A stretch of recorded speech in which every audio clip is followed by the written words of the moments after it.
Shalom, shalom, bien-aimés. Shalom, frères et sœurs, que la paix, la grâce et la communion du Saint-Esprit soient votre partage. Que Dieu vous bénisse. Alléluia. De partout où vous nous suivez, que la main de l'Éternel soit sur vous et que le Seigneur puisse vous combler vraiment de sa grâce. Prions le Seigneur. Notre Père, Dieu Tout-Puissant, nous te rendons des actions de grâce. Nous te bénissons pour ton amour, ta bonté et ta fidélité. Tu es grand, tu es redoutable. Soutiens-nous encore ce soir. Ouvre notre intelligence afin que nous voyions briller la splendeur de l'évangile de gloire de Christ. Père céleste, merci. Que ton nom soit sanctifié. Que ton nom soit glorifié. Que ton nom soit exalté. Au nom de Jésus, notre Seigneur et Sauveur. Amen. Lave pour le sang. Esprit est là. Oh, le Saint-Esprit est là. Le Saint-Esprit est là. La mort a disparu. Oh, Dieu donne plein salut. Alléluia.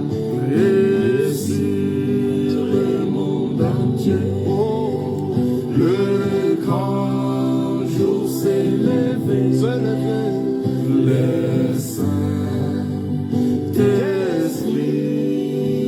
est là. L'obscurité s'enfuit, la lumière a jailli, chasse de cœur troublé, toute crédulité, car Christ, le roi de rois, répand l'esprit de foi, le Saint-Esprit est là. Alléluia. Le Saint-Esprit est là. Oh, le Saint-Esprit est là. Et là, la mort a disparu. Dieu donne plein salut. Alléluia. Et sur le monde entier, oh, le grand jour s'est levé. Le Saint-Esprit est là. Le grand consolateur vient remplir tout le cœur. L'esprit de vérité nous met en liberté. Il ouvre les prisons, répand la guérison. Le Saint-Esprit est là. Oh, le Saint-Esprit est là. Le Saint-Esprit est là. La mort a disparu. Dieu donne plein salut. Alléluia. Et sur le monde entier, oh, le grand jour s'est levé. Le Saint-Esprit est là. Que tous les rachetés chantent leur liberté, car Christ tout accompli, il a donné l'esprit. Voyez trembler l'enfer, car dans tout l'univers, le Saint-Esprit est là. Encore une fois, que toutes les rachetés chantent leur liberté. Christ a tout accompli. Il a donné l'esprit. Voyez trembler l'enfer. Le diable tremble. Car dans tout l'univers, le Saint-Esprit est là. Oh, le Saint-Esprit est là. Le Saint-Esprit est là. La mort a disparu. Dieu donne plein salut. Alléluia. Et sur le monde entier, oh, le grand jour s'est levé. Le Saint-Esprit est là. Shalom bien-aimés, que la paix, la grâce et la communion du Saint-Esprit soient votre partage. Que Dieu vous bénisse de partout où vous nous suivez, que Dieu vous soutienne, que Dieu vous comble vraiment de sa grâce, parce qu'il est merveilleux, il est notre Père, il est le Seigneur de gloire, et c'est lui qui fait toutes choses bonnes à son temps, et tout ce que Dieu fait est bon, parce que nous devons réellement lui rendre des actions de grâce, parce que tout ce qu'il fait est bon. Tout ce qu'il fait est bon. Alléluia. Voilà pourquoi, bien-aimés, à chaque fois que nous nous retrouvons comme ça, dans la maison du Seigneur, qui est la parole de Dieu, c'est ça justement, parce que la maison du Seigneur, c'est sa parole. C'est la parole de Dieu qui est la maison de Dieu. C'est Christ qui est la maison de Dieu, parce que la Bible dit que Dieu est en Christ, réconciliant le monde avec lui-même. Donc, lorsque nous nous retrouvons devant la parole, c'est que nous nous retrouvons devant Christ. Et Dieu, la Bible dit que Dieu est derrière sa parole, Dieu est dans sa parole pour s'accomplir. Dans chaque écriture, même Jésus, quand il est venu, il dit, ah, mais dans toutes les écritures, il est question. Vous voyez, dans les écritures, il est question de lui. Et à chaque fois qu'il lit l'écriture, il dit, ah, aujourd'hui, cette parole de l'écriture. Vous voyez, ça dit que la parole de l'écriture. Il y a la parole dans l'écriture.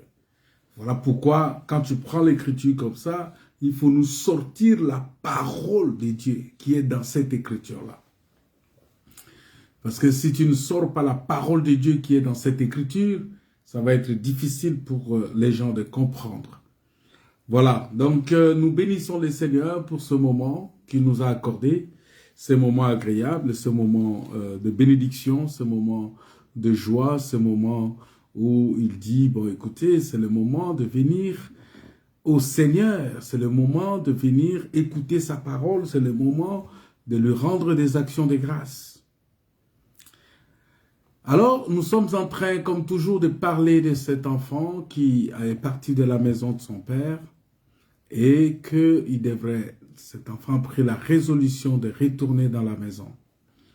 Et donc, de retour dans la maison de son père, la Bible dit qu'il a reçu la grâce de Dieu parce que ce n'était pas facile pour lui. C'était pas facile parce que, vous savez, à un certain moment, il arrive des fois où nous ne comprenons pas ce que Dieu veut de nous. Et Dieu veut que nous soyons sauvés. Et Dieu nous a prédestinés au salut. Dieu nous a appelés pour être sauvés. Et puisqu'il nous a appelés pour être sauvés, c'est Dieu-là, il nous comble toujours de sa grâce, il nous comble toujours de sa bénédiction, il nous comble toujours de sa puissance parce qu'il est notre Seigneur. Il est le roi des rois. Alors, nous avons vu, la dernière fois, on a parlé du retour de cet enfant. Et quand il est arrivé à la maison, son père, la Bible dit que l'a vu de loin. L'ayant vu de loin, il a dit, mais écoutez, mais ça c'est mon fils qui arrive. Vous voyez, c'est-à-dire qu'il a vu de loin.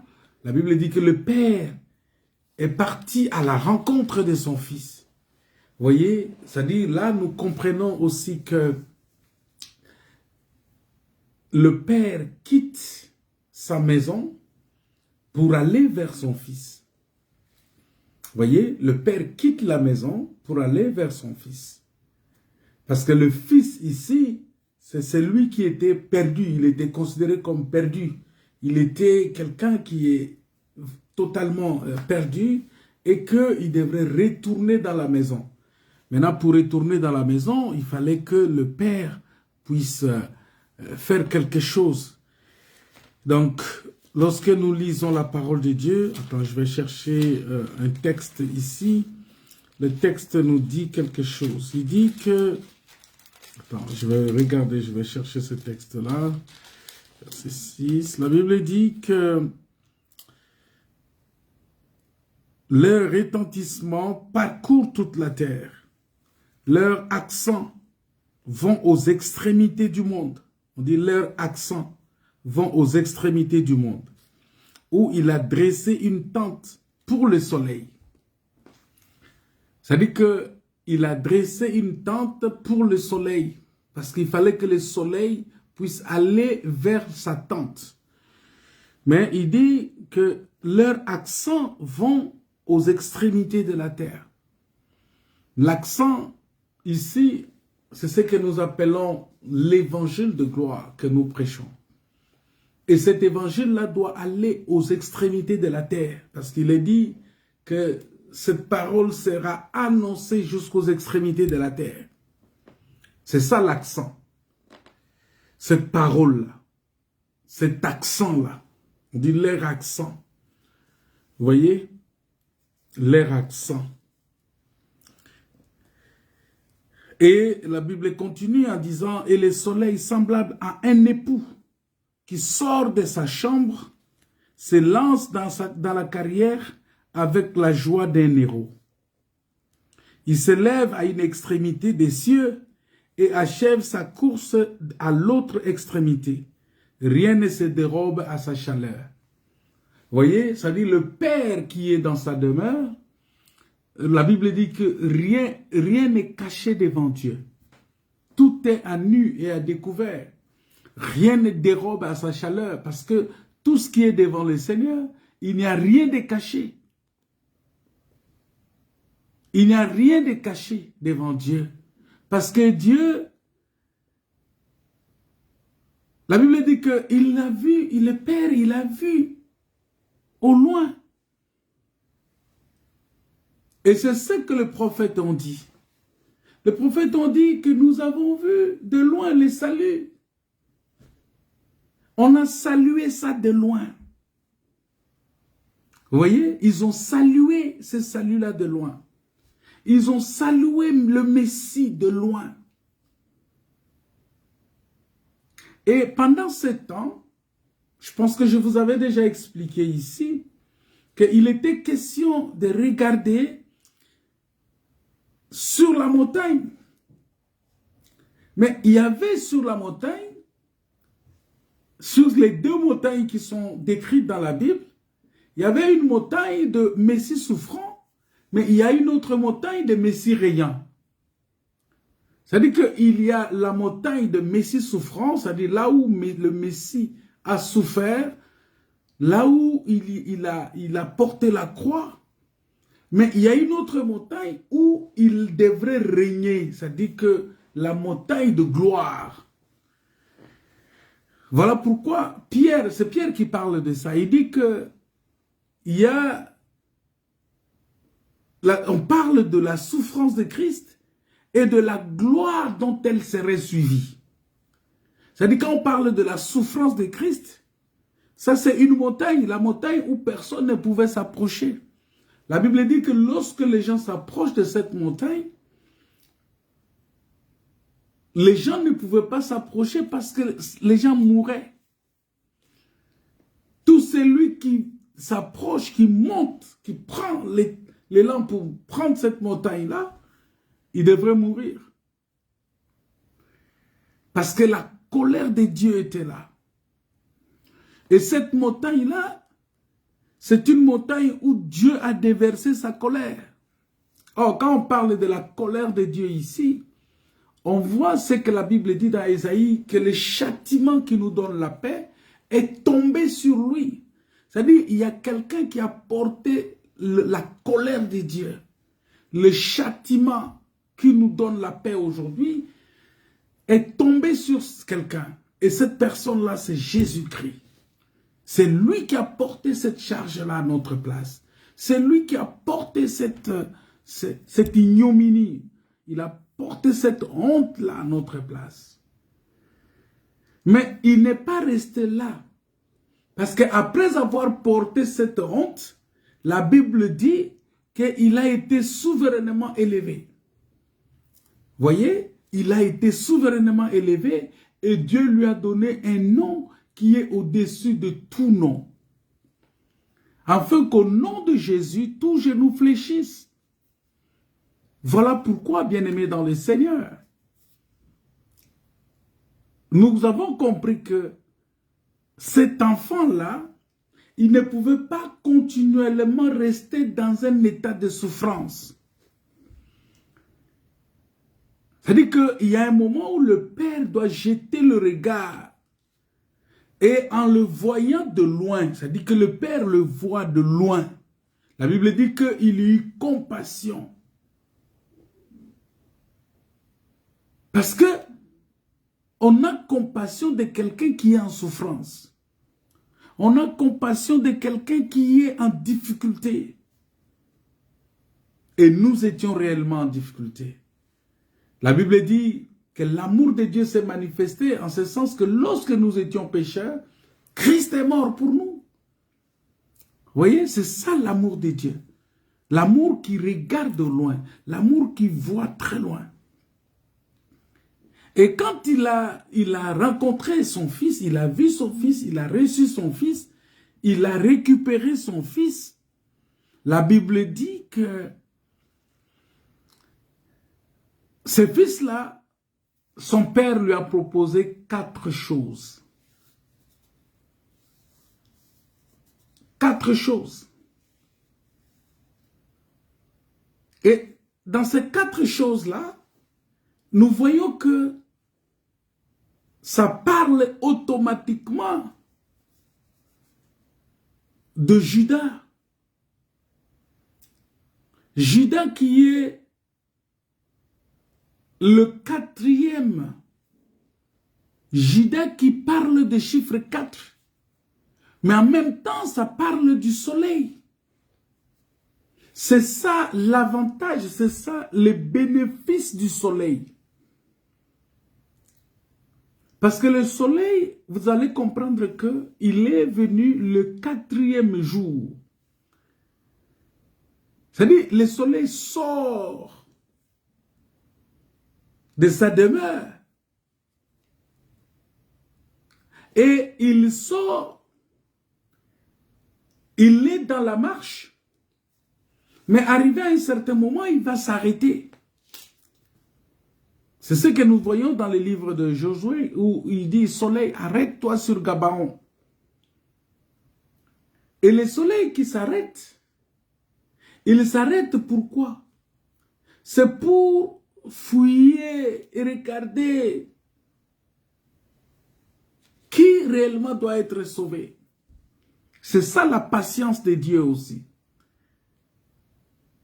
Ça parle aussi de la patience de l'Éternel. Et nous comprenons que dans la patience de Dieu, Dieu est toujours patient parce qu'il continue à tendre sa main, il continue à nous attendre jusqu'à ce que nous revenions à lui. Mais après, le soleil va aller se coucher. Il va aller se coucher. C'est ça, le soleil s'est couché sur la croix. Voilà pourquoi, lorsque Jésus est monté sur la croix, La Bible dit que depuis la 6e heure, il y a eu des ténèbres partout. Ça dit que le soleil s'est couché. Et c'est pendant ce temps que Christ rendit l'âme. Le soleil s'est couché en ce moment-là. Et quand le soleil s'est couché, c'était pour que, parce que la Bible dit, en ce moment-là, Christ est allé en prison pour prêcher aussi les esprits qui sont en prison. C'est-à-dire pour venir délivrer tous les esprits qui étaient emprisonnés. Tous les esprits qui étaient emprisonnés. C'est-à-dire que je ne parle pas ici du diable, parce que le diable n'était pas emprisonné. C'est le diable qui a emprisonné les gens. Les enfants de Dieu étaient devenus esclaves du diable. Ils étaient dans la prison. Alors Christ devrait rentrer dans la prison. C'est ça ce que la Bible dit, qu'il faut rentrer dans la maison de l'homme fort. Le plus fort, il vient dans la maison du fort, il lie l'homme fort et il délivre. Il récupère tout ce qui était là-bas. Vous comprenez? Donc, ici, nous voyons, dans ce mouvement-là, nous voyons comment Christ, qui vient pour délivrer, qui vient pour libérer, qui vient pour sauver. Et bien aimé dans le Seigneur Jésus est venu pour sauver, pour chercher et sauver ce qui était perdu. Oh, je bénis le Seigneur pour l'apôtre Paul qui dit, le Seigneur est venu pour sauver les pécheurs dont je suis le premier. Alors quand il a sauvé cet enfant, quand il a récupéré cet enfant, la Bible dit qu'il l'amène à la maison dans la joie. Il était dans la joie. Mais regardez, la parole de Dieu dit qu'il y a de la joie au ciel lorsqu'un païen s'est converti. Lorsqu'un païen s'est converti, il y a de la joie au ciel. Voilà pourquoi le retour de ces fils-là, c'est ce qui se réalise aujourd'hui par la conversion. C'est-à-dire que nous sommes dans une marche, vous voyez? C'est-à-dire que les enfants de Dieu, aujourd'hui, sont appelés à marcher vers le ciel. C'est-à-dire, ce retour-là, c'est-à-dire, c'est le fait que l'enfant a réalisé que non, je n'agis pas bien. Je dois retourner dans la maison de mon Père. Mais Jésus l'a dit que je m'en vais vous préparer une place. Dans la maison de mon Père, il y a plusieurs places. C'est-à-dire que tu as ta place dans la maison de ton Père. Et voilà pourquoi le fait de croire au Seigneur Jésus, d'accepter Jésus comme ton Seigneur et Sauveur, c'est-à-dire tu amorces le processus du retour dans la maison. C'est-à-dire tu quittes la terre vers le ciel. Vous voyez? C'est-à-dire que tout celui qui dit qu'il a accepté Jésus comme son Seigneur et Sauveur, c'est quelqu'un qui est en marche vers le ciel. Voilà pourquoi, bien-aimé dans le Seigneur, lorsque tu es en marche vers le ciel, la Bible dit ceci, que l'athlète est couronné s'il a combattu selon les règles. C'est-à-dire tu ne peux pas marcher. Et la Bible dit que quand tu marches vers le ciel, il y a un conseil que Dieu donne dans les psaumes, dans le livre des psaumes, chapitre 1er. Il dit, heureux l'homme qui ne marche pas selon les conseils des méchants. C'est-à-dire ici, l'enfant qui retourne à la maison n'a plus besoin des conseils de qui que ce soit. Son objectif, c'est son Père. Ses regards sont fixés vers la maison de son Père. Et c'est là où nos regards doivent être fixés. C'est-à-dire, il a abandonné tout. Il a tout laissé. Il a laissé la nourriture des cochons. Il a laissé ses amis qui étaient là. Il a laissé ceux qui étaient là autour. Peut-être qu'il les dissuadait aussi à ne pas partir, à ne pas retourner à la maison. Mais il a pris sa décision, il a dit, je retournerai dans la maison de mon Père. Oh bien-aimé dans le Seigneur. C'est-à-dire que quand tu acceptes, c'est ça la conversion. C'est ça la repentance. C'est ça la décision que nous devons prendre pour retourner. Parce que en ce moment-là, il ne devrait plus regarder en arrière. Il ne devrait plus regarder vers les porcs. Parce que là où il a laissé, c'est la maison des porcs. C'est la maison où les gens mangent de nourriture destinée aux porcs. Et pour symbolisme, le porc, c'est un animal impur selon la Bible. Et donc, il a quitté tout ce qui est impur. Maintenant, sa tête, son cœur, sa pensée, tout son être, direction. C'est-à-dire qu'il a changé complètement de direction. Il a changé complètement de vision. C'est-à-dire, derrière lui devient ténèbres. Et devant lui, c'est la lumière. Parce que c'est vers le Père qu'il va. Pour lui, c'est la lumière. Il va vers, il est éclairé pour aller dans la maison de son Père. Et c'est ce qui se fait aujourd'hui, tous les jours que quelqu'un accepte Jésus comme son Seigneur et Sauveur, c'est qu'il prend la décision d'aller vers la maison de son Père. Il quitte la terre. Voilà pourquoi la Bible dit, ne vous conformez pas au siècle présent, mais soyez transformés par le renouvellement de l'intelligence. Ça veut dire quoi? Ça veut dire que lorsqu'on prend la décision d'accepter Jésus comme son Seigneur et Sauveur, on doit être renouvelé, c'est-à-dire on ne peut plus compter sur les choses de ce monde.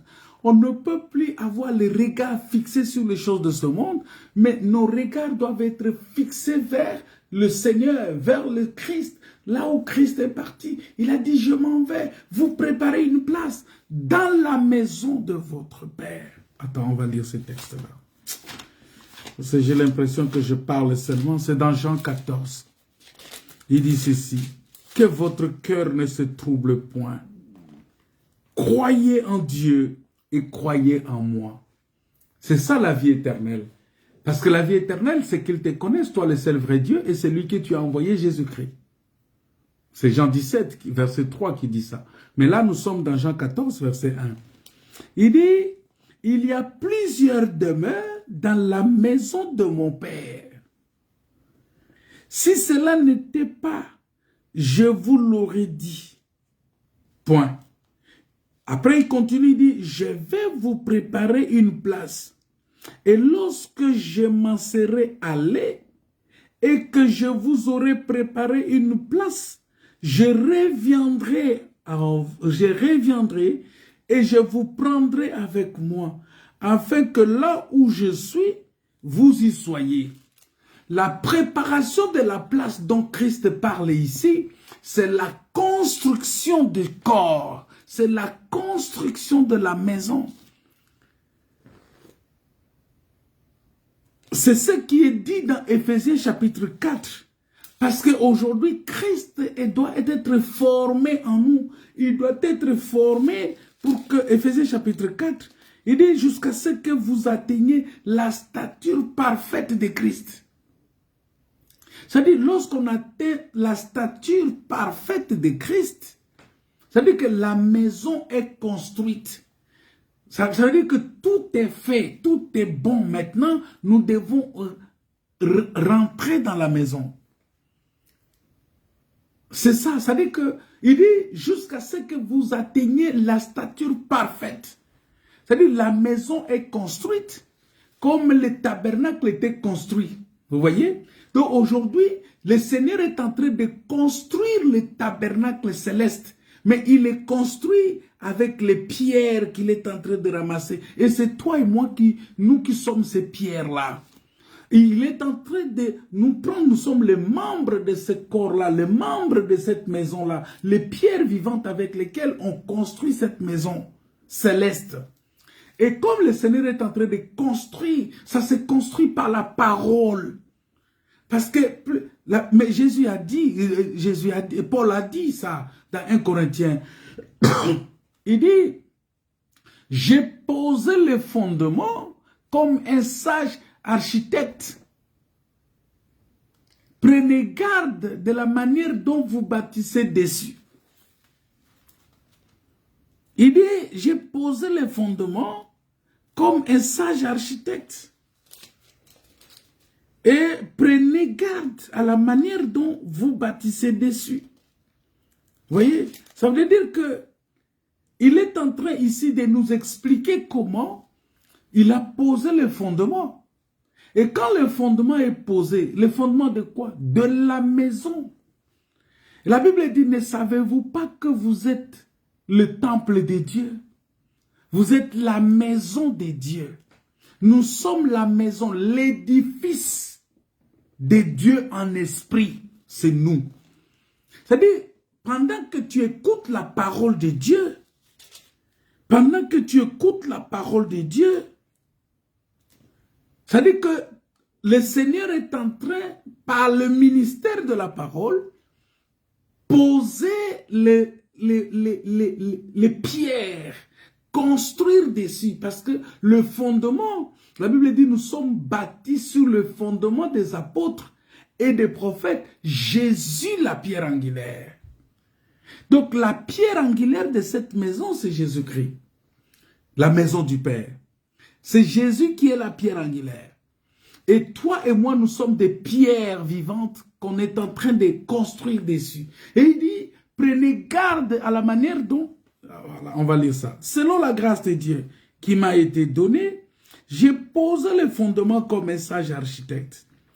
Et un autre bâti dessus. Vous voyez, il dit un autre bâti dessus. Voilà pourquoi il faut faire attention, bien-aimés.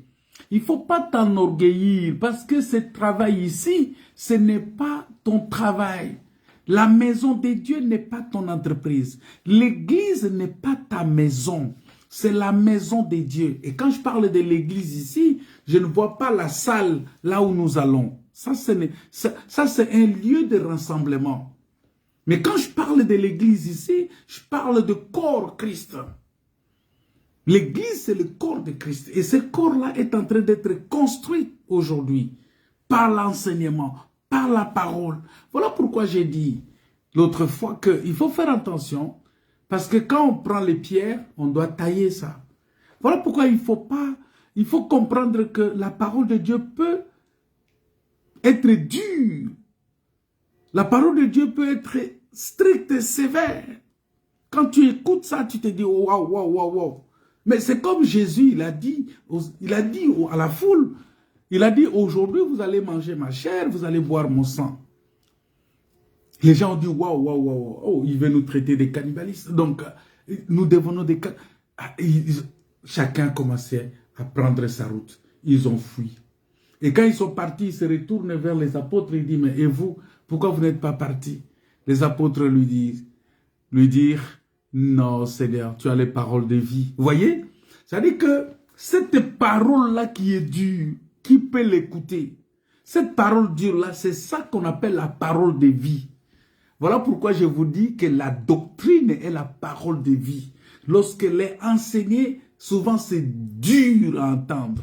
Tu ne peux pas supporter parce que on est tellement... Le problème, c'est lié aux habitudes. Je prends un exemple simple pour vous faire comprendre. Vous voyez, par exemple, dans la société africaine, vous allez comprendre que dans la société africaine, fondamentalement, l'homme est chef.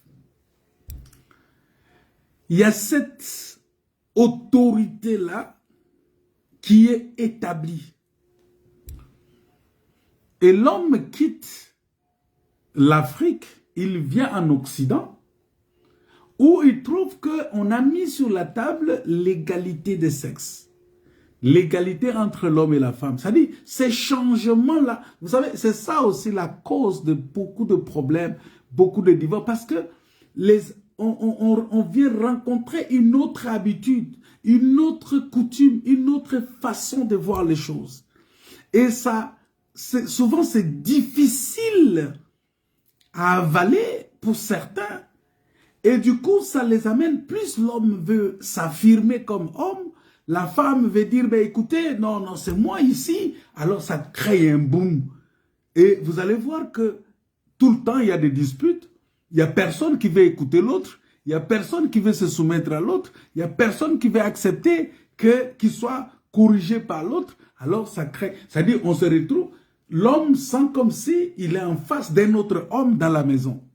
Et du coup, ça pose problème de la cohabitation. Ça, c'est un exemple que j'ai donné. Donc, pour vous dire tout simplement que les habitudes peut-être qu'on avait avant d'accepter Jésus-Christ, lorsqu'on vient, on va rencontrer la parole de Dieu qui nous démontre la manière de vivre. Comme Paul a dit à Timothée, que jusqu'à ce que je revienne, il faut que tu t'appliques. Comment te conduire dans la maison de Dieu. Vous voyez, il y a cette écriture-là qui dit comment tu dois te conduire dans la maison de Dieu.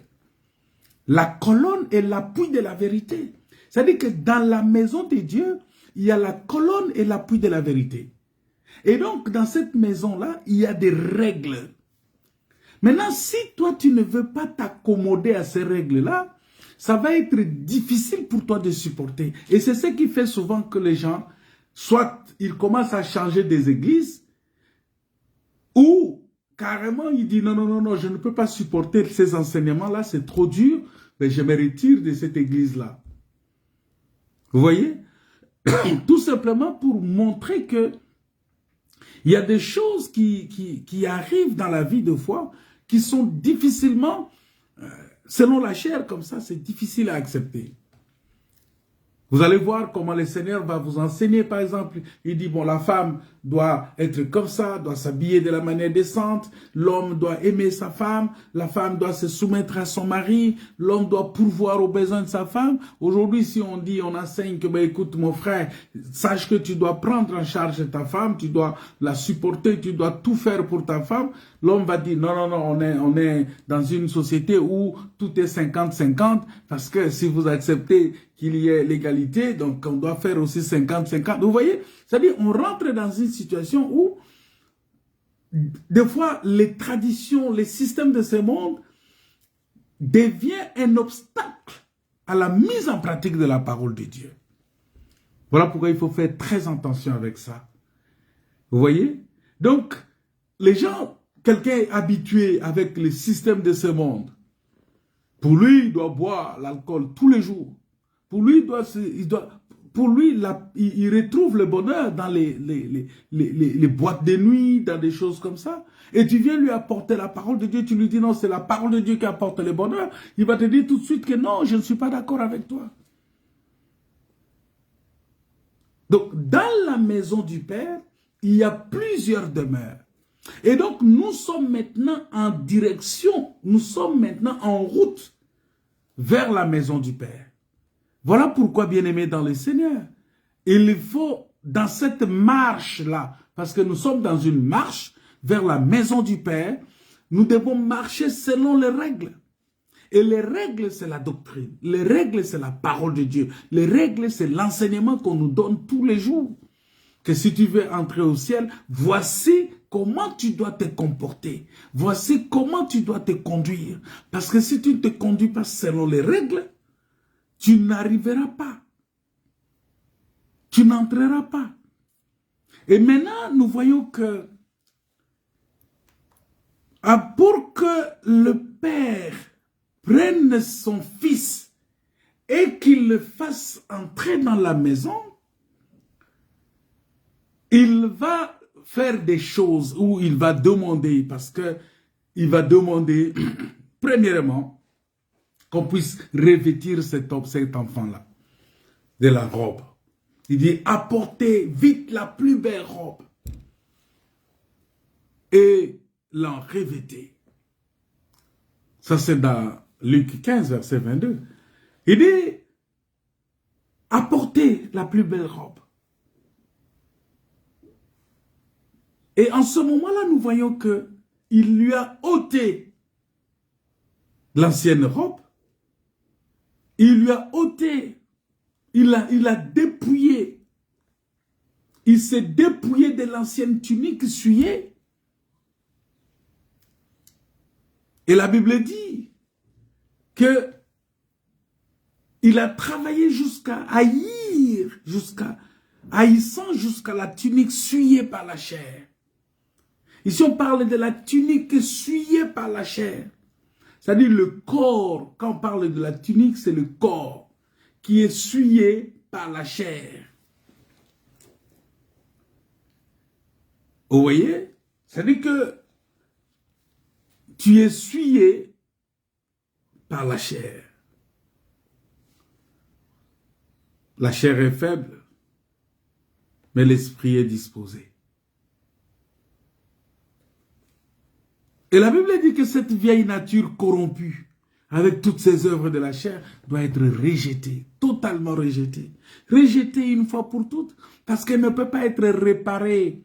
On ne peut pas dire, bon, on va garder ça, on va réparer ça. Non.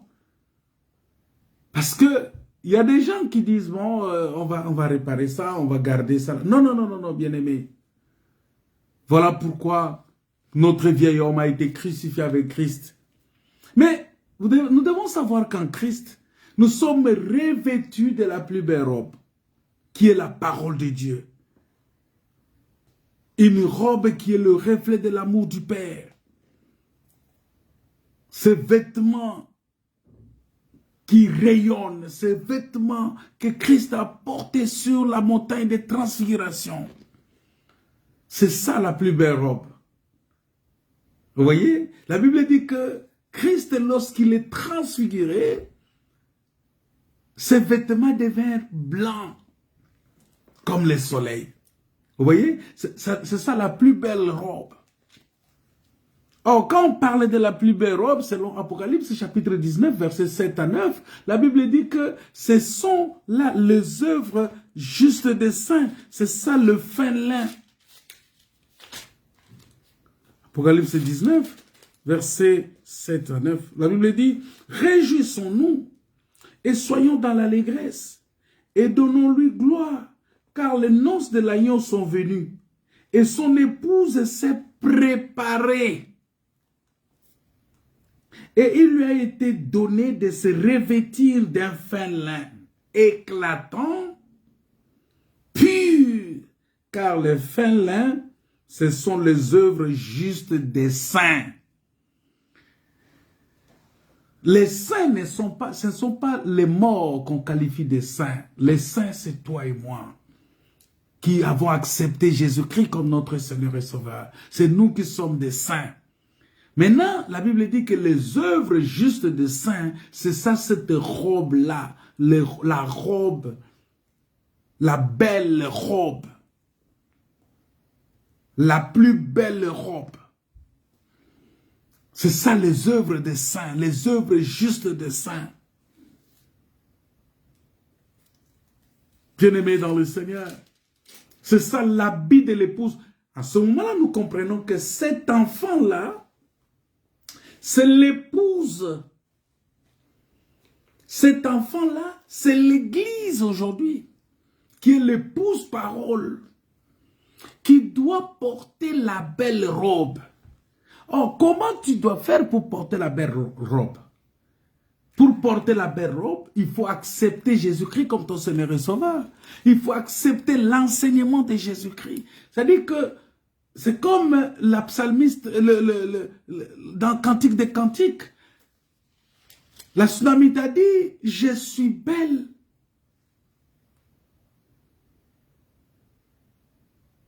Je suis belle. Attends, je vais lire ça. On va lire ce texte-là. Ce texte merveilleux. Il dit ceci. Je suis noire, mais je suis belle, fille de Jérusalem. Comme les tentes de Kédar, comme les pavillons de Salomon. Ne prenez pas garde à mon teint noir. Ne regardez pas mon teint noir.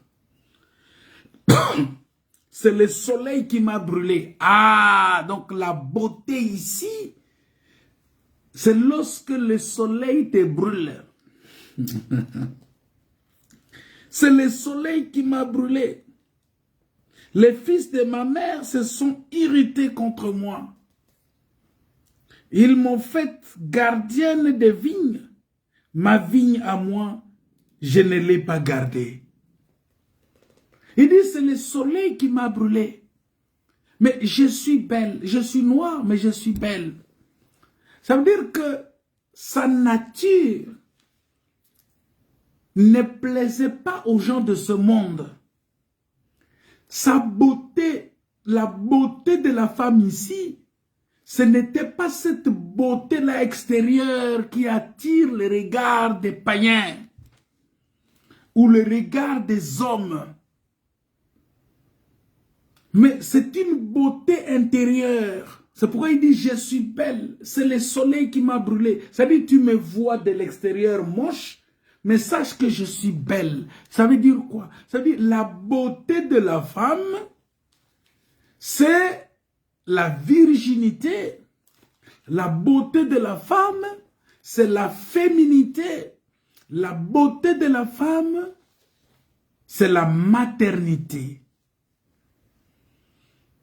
C'est-à-dire qu'on doit reconnaître une belle femme par la soumission, par l'obéissance à son mari.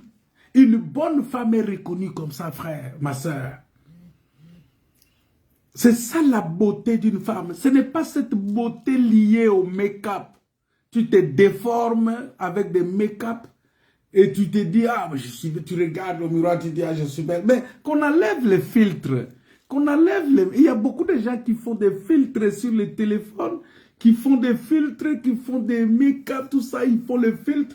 La photo dans les téléphones. C'est pourquoi, frère, il faut faire attention. Toi qui... Tu tombes amoureux d'une femme au téléphone parce que vous vous regardez au téléphone ou sur les réseaux sociaux. Mais attention, ils mettent des filtres. Il y a beaucoup de femmes sur les réseaux sociaux qui utilisent les filtres. Quand tu la vois comme ça, physiquement, et tu lui dis, bon, on va faire un test, tu prends un peu de l'eau pour laver un peu son visage, c'est là où tu vas voir sa vraie face. Il faut faire très attention.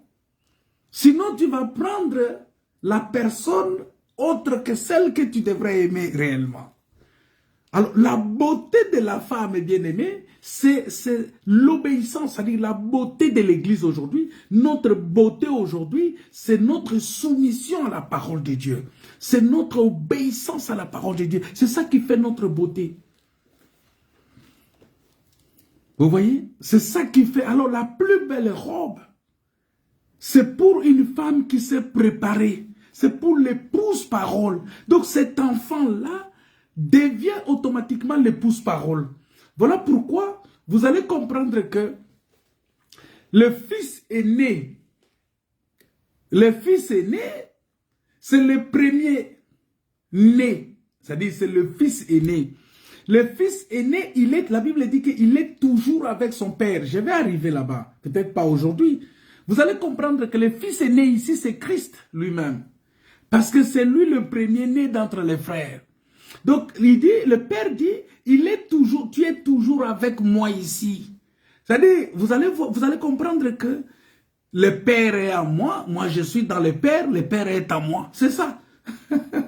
Je suis dans le père et le père est en moi. C'est-à-dire que moi et le père, nous sommes un. C'est ça justement, ça dit que cet enfant-là, c'était un premier-né. C'est le fils aîné, c'est le premier-né. Il dit, tu es toujours avec moi ici. On va expliquer ça si Dieu le permet. Mais nous comprenons ici, bien-aimés, nous comprenons que cet enfant-là, c'est en même temps l'épouse parole, mais qui doit porter la plus belle robe. Et cette plus belle robe, c'est la parole de Dieu, c'est la sanctification. Voilà pourquoi il dit, recherchez la paix avec tous. Vous savez, la Bible dit, paix sur la terre. La paix de Dieu est accordée à ceux que Dieu a agréés. C'est-à-dire que si Dieu t'agrée, il te donne la paix. S'il ne t'agrée pas, quelqu'un pourrait être agréé par Dieu, la Bible dit que sans la foi, il est impossible de lui être agréable. C'est-à-dire que si tu as la foi, tu es agréé de Dieu. Si tu crois au Seigneur Jésus, tu l'acceptes, tu poses ta foi devant Dieu, tu es agréé par Dieu. Maintenant, quand tu es agréé par Dieu, la Bible dit ceci, qu'il n'y a pas de paix pour les méchants. Il n'y a pas de paix pour les méchants. Vous voyez? C'est-à-dire que le méchant n'a pas de paix. Mais paix sur la terre pour ceux que Dieu a agréés. C'est-à-dire que cette paix-là, c'est pour les enfants de Dieu, c'est pour l'Église, l'épouse parole. Voilà pourquoi, bien-aimés, nous devons porter cette belle robe. La sanctification, il dit rechercher la paix avec tous et la sanctification sans laquelle personne ne verra le Seigneur. Oh! C'est-à-dire que lorsque tu es dans la marche vers le ciel, assure-toi que tu as porté la plus belle robe. Parce que si tu ne portes pas la plus belle robe, tu ne verras pas le Seigneur. Tu n'entreras pas. Tu ne rentreras pas dans la maison de ton Père. Dans la maison du Père, tu n'entreras pas. Voilà pourquoi, si vous regardez les paraboles de noces, vous allez voir que il y avait quelqu'un qui était là avec une tenue qui était incorrecte. Ben, on l'a sorti de la maison. On l'a sorti de la maison. Bien aimé, il faut faire attention. Notre Père, il est notre Père, il est notre Dieu.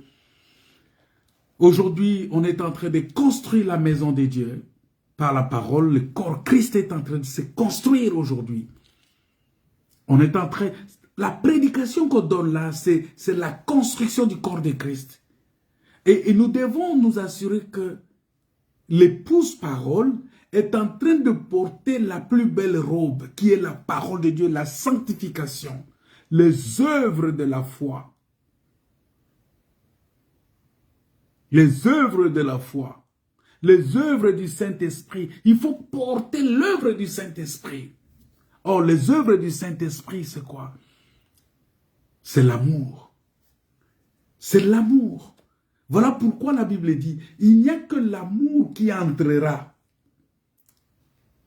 Parce que dans 1 Corinthiens 13, verset 13, on dit qu'il y a 3 choses. Mais de ces 3 choses-là, attends, la Bible dit ceci. Maintenant donc, ces 3 choses demeurent. La foi, l'espérance et l'amour. Mais la plus grande de ces choses, c'est l'amour. Pourquoi? Parce que la foi n'entrera pas dans la maison. La foi te conduit seulement à la porte. Et la foi s'arrête là à la porte. L'espérance te conduit jusqu'à la porte. L'espérance s'arrête là.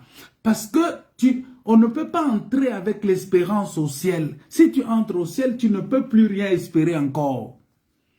Si tu entres au ciel, la foi ne peut pas agir au ciel. Non, la foi agit sur la terre.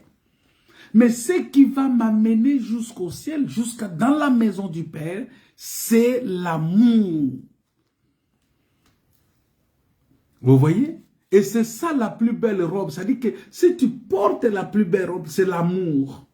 Si tu portes la plus belle robe, cette plus belle robe-là va t'introduire dans la maison de Dieu. Dans la maison du Père, tu vas entrer. Et c'est ça. Et ces vêtements-là, c'est la marque d'amour du Père. C'est ce qui est arrivé avec Joseph. Quand son père lui a confectionné un vêtement, une tunique, une robe qui est le reflet de l'amour du Père pour ses enfants. Dans Genèse chapitre 37, verset 3, la Bible dit que, un peu comme la tunique de plusieurs couleurs que Jacob avait confectionnée par amour pour son fils Joseph. Attends, je vais lire ça. Genèse. Vous voyez la parole de Dieu, bien-aimé, il y a beaucoup de choses dans la Bible que nous devons comprendre. Genèse 37, verset 3, il dit ceci. Israël aimait Joseph Donc, Israël ici, c'est Jacob. Israël aimait Joseph plus que tous ses autres fils. Vous voyez, c'est ça l'expression de la plus belle robe.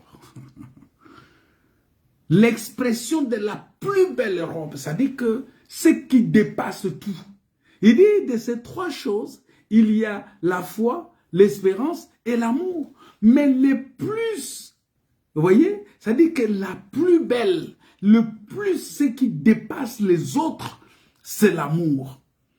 Or, la robe de Joseph ici, c'est l'expression de l'amour de son... Parce que la Bible dit que son père l'aimait plus que tous les autres fils. Son père l'aimait plus que tous les autres. Parce qu'il l'avait eu dans sa vieillesse. Ah, il l'a eu dans sa vieillesse. Vous savez, quand on parle de la vieillesse de Jacob ici, c'est l'enfant qu'on a eu dans la vieillesse. Ça veut dire que pendant qu'on est prêt de mourir, c'est l'ouvrier de la 11e heure. C'est l'enfant qu'on a eu dans la vieillesse. Ça veut dire que cet enfant-là, on l'a eu en dernière position. Cet enfant-là est venu, il était le dernier. Et vous allez comprendre pourquoi la Bible dit que les derniers seront les premiers et les premiers seront les derniers. Donc, ce fils ici, que son père l'a eu dans sa vieillesse, ça veut dire quoi? Il l'a eu à la croix. Il a eu cet enfant-là dans la vieillesse. C'est-à-dire la vieillesse, c'est là où le père a les yeux. Il est déjà fatigué. Il n'a plus de force. Parce que dans la vieillesse, on perd sa force. Et c'est cet enfant-là qu'on reçoit dans la vieillesse. Ça veut dire qu'on n'a pas fourni d'efforts pour l'avoir. C'est un enfant de la grâce. Vous voyez, quand on dit il a eu dans sa vieillesse, ça veut dire c'est la grâce. Ça veut dire c'est la grâce de Dieu. C'est quelque chose d'immérité. Il a eu dans sa vieillesse. Et cet enfant-là que son père l'a eu dans sa vieillesse, c'est Joseph. Voilà pourquoi Joseph ici est à la fois Christ, ça dit qu'il représente Christ. Et quand on parle de Christ, c'est l'Église, parce que le corps de Christ, c'est l'Église. Voilà pourquoi il devrait épouser une femme égyptienne. Pourquoi? Parce que cette femme égyptienne symbolisait nous les nations païennes.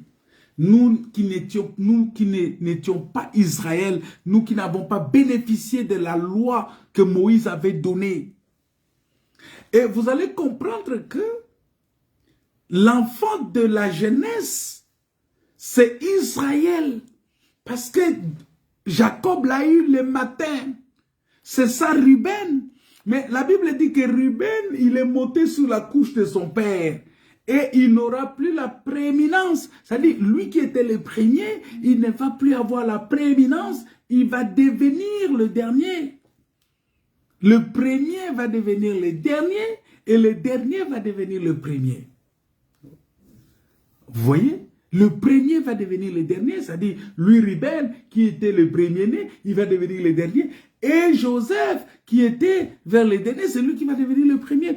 Et vous allez comprendre que Joseph, je vais vous expliquer peut-être, si Dieu le permet, le mercredi, qu'est-ce qui est arrivé pour que Joseph, les enfants de Joseph, prennent la place, deviennent les enfants de Jacob. Vous voyez? C'est-à-dire, et maintenant, puisque son père l'aimait beaucoup, la Bible dit que ses frères virent que leur père, la Bible dit, parce qu'il avait eu dans sa vieillesse, et il lui fit une tunique de plusieurs couleurs. Alléluia. La tunique bigarrée, la tunique de plusieurs couleurs. Quelle grâce d'être Joseph. Ses frères virent que leur père l'aimait plus que eux tous. Et ils le prirent en haine. Ils ne pouvaient lui parler avec amitié.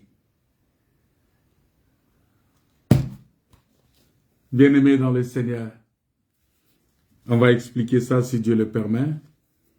Mais vous devez comprendre qu'ici, le Seigneur est en train de montrer que lorsqu'on s'engage vers la voie du ciel, lorsqu'on veut aller au ciel, lorsqu'on veut marcher vers le ciel, on doit s'assurer que on a la plus belle robe. La plus belle robe. Vous voyez? Est-ce que vous connaissez? Mais c'est ça justement, les couleurs de la lumière qu'on aperçoit dans l'arc-en-ciel. La grâce de Dieu. C'est ça la robe blanche, mais une robe lumineuse. Vous voyez, la Bible dit que le Seigneur était enveloppé du soleil et la lumière était frappante. Vous voyez? Telle est la robe blanche lumineuse que nous recevons en Christ. Elle reflète tous les aspects de ce que Christ a accompli pour nous à la croix. C'est ça. Tout ce que Christ a accompli pour nous à la croix, c'est ça les différentes couleurs de ce que nous sommes. C'est-à-dire que Christ a accompli pour nous à la croix et de ce que nous sommes dans le Seigneur. Ce que nous sommes dans le Seigneur. Quand vous lisez tous les avantages que nous avons dans le Seigneur, en Christ nous sommes une nouvelle créature. En Christ, nous sommes héritiers de Dieu. En Christ, nous sommes co-héritiers avec Christ. En Christ, nous sommes l'épouse parole. En Christ, nous sommes les bien-aimés de Dieu. En Christ, nous sommes sacrificateurs pour Dieu. En Christ, nous sommes enfants de Dieu. En Christ, nous sommes la maison de Dieu. En Christ, nous sommes le temple de Dieu, c'est-à-dire les lieux d'adoration. Dieu vient habiter en nous pour que les gens puissent l'adorer.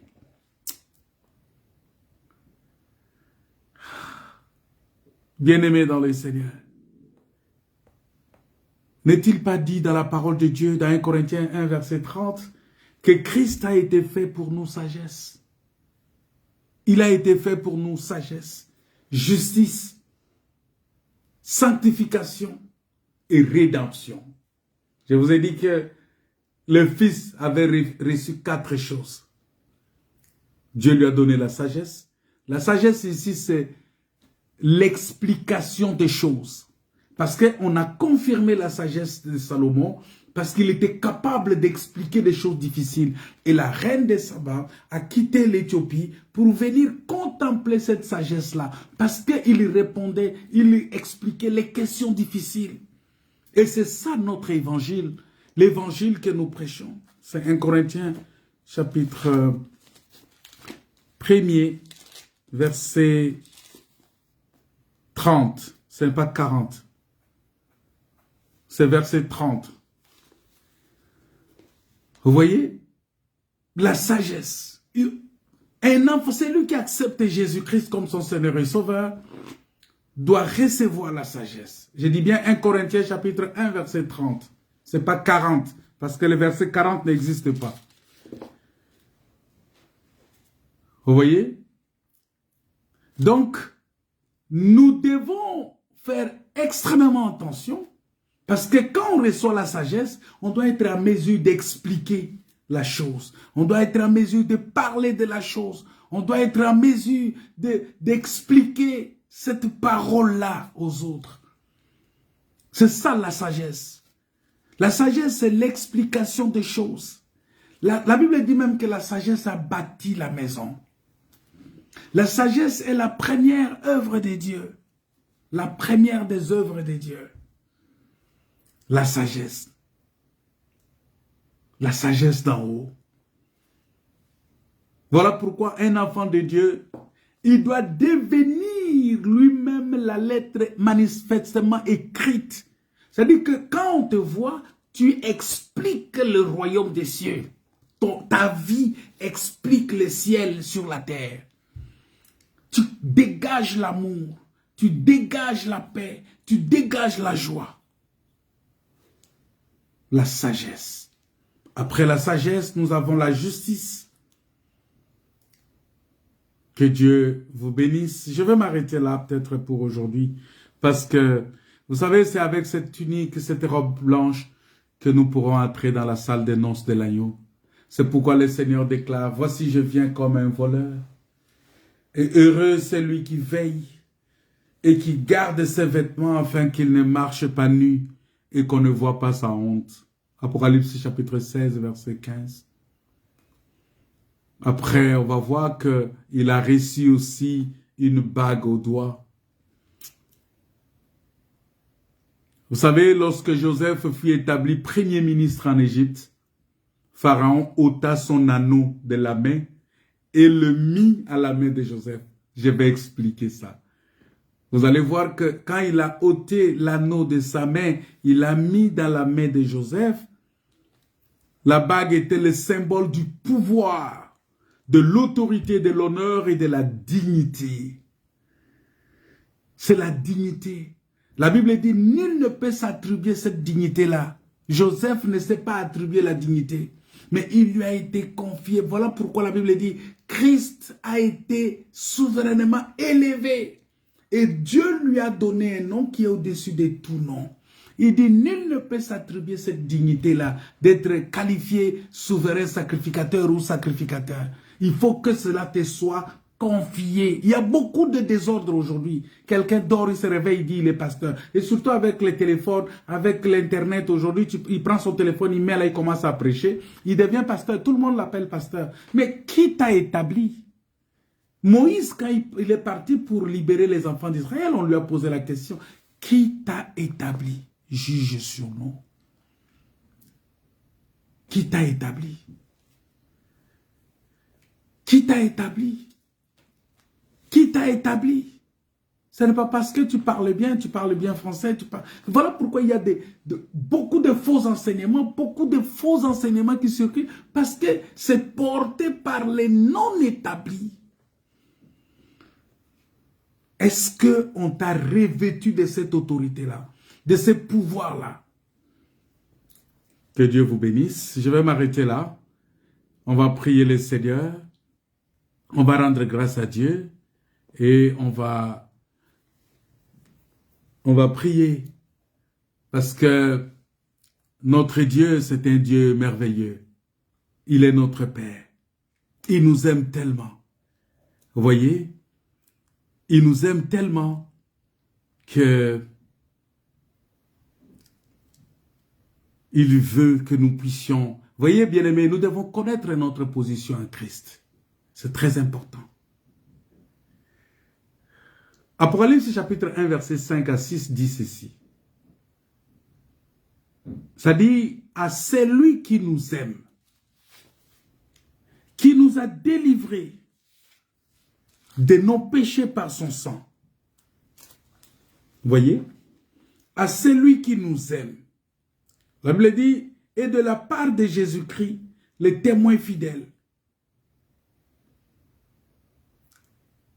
Le premier-né des morts et le prince des rois de la terre, à celui qui nous aime, qui nous a délivrés de nos péchés par son sang, et qui a fait de nous un royaume de sacrificateurs pour Dieu son Père. À lui soit la gloire et la puissance au siècle des siècles. Amen. À celui qui nous aime. Dieu nous aime tellement qu'il veut que nous soyons réellement participants de la nature divine. Parce que cette position, nous devons connaître cette position-là. Parce que, si vous lisez dans 1 Pierre chapitre 2 verset 9, la parole de Dieu dit ceci. Il est dit que nous sommes une race élue, un sacerdoce royal, une nation sainte, un peuple acquis. Un peuple acquis, oui, en Christ. Nous sommes enfants de Dieu, hérités de Dieu et co-héritiers de Christ selon Romains chapitre 8. Voilà les avantages que nous avons en Jésus-Christ. Voilà pourquoi, bien-aimé, positionne-toi sur le chemin de retour vers la maison de ton Père. Positionne-toi. Le retour vers la maison de ton Père. Le retour vers la maison de ton Père. C'est ce qui s'est fait aujourd'hui. À chaque fois que tu acceptes de te confier, de te consacrer à Dieu, Romains 8, verset 17, tu es sur le chemin du retour. Oui, c'est qu'il avait promis, le Saint-Esprit est là. Alléluia. Nous avons cette position merveilleuse en Christ, car Dieu lui-même nous a ressuscités ensemble et nous a fait asseoir ensemble dans les lieux célestes en Jésus-Christ, afin que déjà présentement nous soyons parfaits comme notre Père Céleste est parfait, et que nous puissions avoir la victoire sur le péché en ne succombant pas à la tentation ni aux épreuves de la vie. Oh, Dieu nous aime tellement. Dieu nous aime tellement, bien-aimés. Dieu nous aime tellement. Et que nous soyons capables de résister aux puissances des ténèbres. Au nom de Jésus.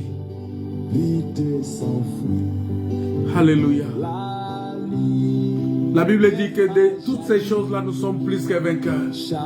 Ceux qu'elle troublée, toute incrédulité. Seigneur, bénis tout un chacun. Bénis ceux qui ont écouté, suivi cette parole aujourd'hui. Soutiens-nous, soutiens tous tes enfants. Seigneur, nous sommes là. Nous avons pris la décision de retourner dans la maison. Seigneur, habille-nous de la plus belle robe. Au nom de Jésus. Et mets-nous cette alliance-là, cet anneau au doigt. Révèle-nous de cette autorité, de cette puissance, de ce pouvoir, de cet honneur-là, de cette dignité. Au nom de Jésus. Oui, tu as dit, je vous ai donné le pouvoir de marcher sur les scorpions, les puissances des ténèbres, et rien ne pourra vous nuire. Nous avons ce pouvoir-là. Alléluia. C'est automatique. Parce que tu nous as donné, et c'est à nous, au nom de Jésus. Je prie pour ceux qui sont malades, qu'ils soient guéris maintenant, au nom de Jésus. Le grand consolateur. Seigneur, étends tes saintes mains, guéris ceux qui sont malades, ceux qui sont bloqués, débloque leur situation à ce moment, au nom de Jésus. Que ton nom soit glorifié, que ton nom soit exalté, au nom de Jésus, notre Seigneur et Sauveur. Amen. Soyez bénis, mes frères. Si vous avez été bénis par ces messages, partagez-le, partagez dans le groupe, partagez dans les différents groupes dans lesquels vous êtes, partagez à vos amis pour qu'ils suivent aussi. Demandez à beaucoup de gens de se connecter pour suivre ces messages. Que Dieu vous bénisse. N'oubliez pas que nous avons culte le dimanche à 14h. 14h, on se retrouve dans la salle où nous nous réunissons pour écouter la parole de Dieu. À 14h, heure de France, bien sûr, où nous nous retrouvons dans la salle pour écouter la parole de Dieu. Que Dieu vous bénisse, que Dieu vous comble de sa grâce, au nom de Jésus, notre Seigneur et Sauveur. Amen. Soyez bénis. Soyez bénis. Amen.